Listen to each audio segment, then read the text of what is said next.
એક નજર કરીએ આજના મહત્વના સમાચારથી.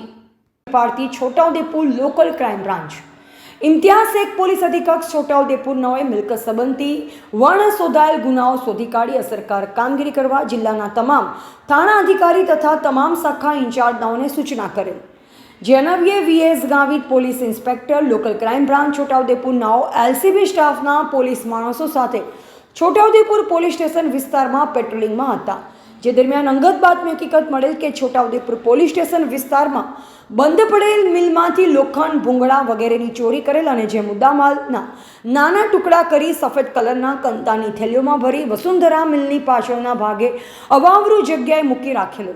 સદર મુદ્દામાલ લેવા માટે Splendor motorcycle registration number GJ17 CG 2228 લઈ આવતા સદર ઇસમોને કોર્ડન કરી પકડી પાડી સદર ઇસમો પાસેથી વજનદાર કોથળા નંગ 8 મળી આવેલ. જે અંગે આધાર પુરાવો માંગતા તેઓની પાસે કોઈ જ આધાર પુરાવો મળી આવેલ નહીં.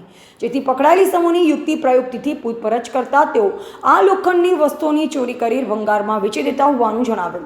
જેથી પકડાયેલી સમૂહને CRPC 41(1) મુજબ અટક કરી કાયદેસરની કાર્યવાહી અર્થે છોટાઉદેપુર પોલીસ સ્ટેશન ખાતે સોંપવામાં આવેલ છે.